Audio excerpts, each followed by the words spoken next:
अस्सलाम वालेकुम नाज़रीन, राजा बशीर उस्मानी आपकी खिदमत में हाज़िर है। गुज़श्ता रोज़ साबिक़ वज़ीर आज़म इमरान ख़ान ने सहाफ़ियों से गुफ्तगू करते हुए ये कहा कि वो फ़ौज से बातचीत के लिए तैयार हैं और नए army chief general Asim Munir से बातचीत करना चाहते हैं, लेकिन वो उनसे मिलना नहीं चाहते या वो उनको लिफ्ट नहीं करवा रहे। तो इस हवाले से मैं क्या कर सकता हूँ? तो ये जो एक ऐसे वक्त में इमरान ख़ान का बयान सामने आया है कि जब वो एक तरफ वो ख़ुद भी और उनकी पार्टी के दिगर जो रहनुमा हैं वो सरेआम जलसों में और प्रेस कॉन्फ्रेंसों में इस्टेब्लिशमेंट को और बिलखुसूस फ़ौज को निशाना बनाते रहे। साबिक़ आर्मी चीफ़ जनरल बाजवा के हवाले से उनके ख़यालात पूरी कौम जानती है। तो इस मौके पर एक मरतबा फिर उन्होंने यू टर्न लेते हुए जनरल आसिम मुनीर से बातचीत करने की ख्वाहिश का इज़हार किया है, जबकि दूसरी तरफ से यानी फ़ौज की तरफ से साबिक़ वज़ीर आज़म इमरान ख़ान से किसी तरह की मुलाकात के हवाले से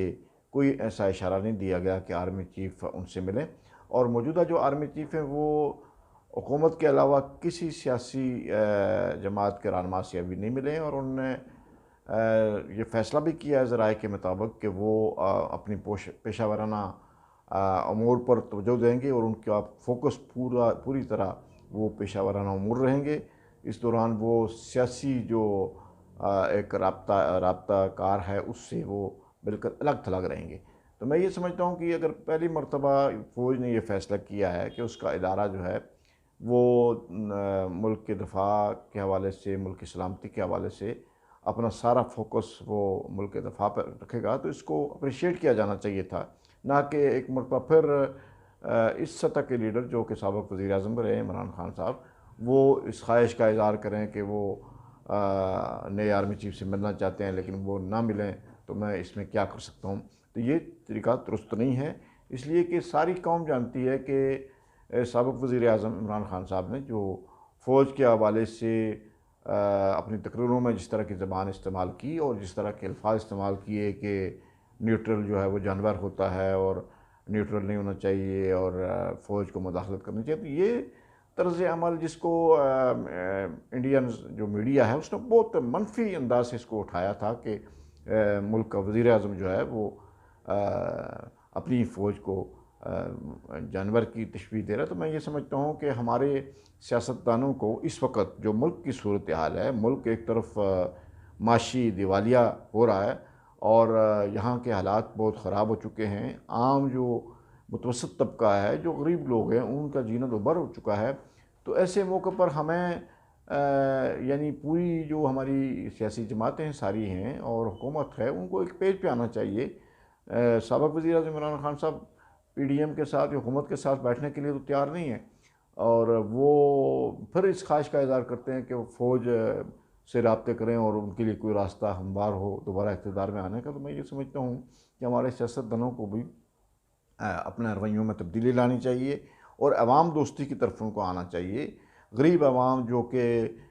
जिनका अब ज़िंदा रहना इस मुल्क में मुश्किल हो चुका है, रोज़मर्रा की जो अशिया हैं वो दिन ब दिन बढ़ती जा रही हैं और एक ऐसा यानी रमज़ान से पहले ही महंगाई का सैलाब बढ़ रहा है, तो आने वाले दिनों में न जाने ये महंगाई कहाँ तक पहुँचेगी। तो हमें ये चाहिए कि अपने इदारों को मोरद इल्ज़ाम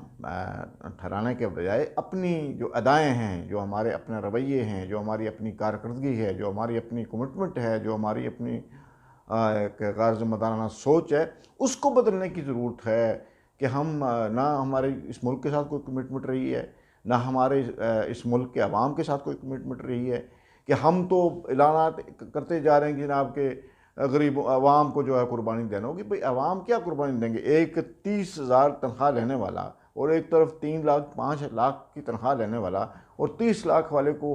पेट्रोल भी उसकी कीमत अदा करनी पड़ती है, गैस का बिल भी उसको देना पड़ता है, बिजली का बिल भी उसको देना पड़ता है, पानी का बिल भी उसको देना पड़ता है, सारे टैक्स उसको देने पड़ते हैं। और 3 लाख और 4 लाख माना तनख्वाह लेने वाला, उसके लिए सारी चीज़ें फ्री हैं, उसके लिए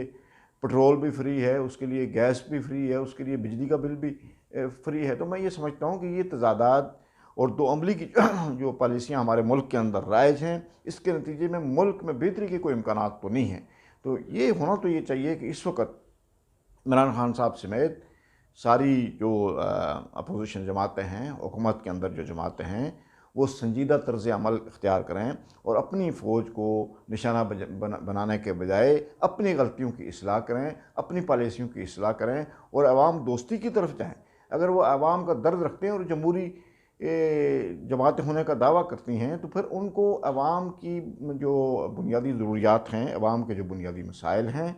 उनको हल करना होगा, बुनियादी ज़रूरियात को पूरा करना होगा। और इस मुल्क में एक ही कानून बनाना होगा। ये नहीं हो सकता कि अमीर के लिए अलग कानून हो और गरीब के लिए अलग कानून हो। तो ये हम खुद दुरुस्त कर सकते हैं। हमें ना तो कोई बैरूनी दुनिया इस मौके पर हमें इस मुश्किल से निकाल सकती है। हाँ, एक बात है कि इस वक्त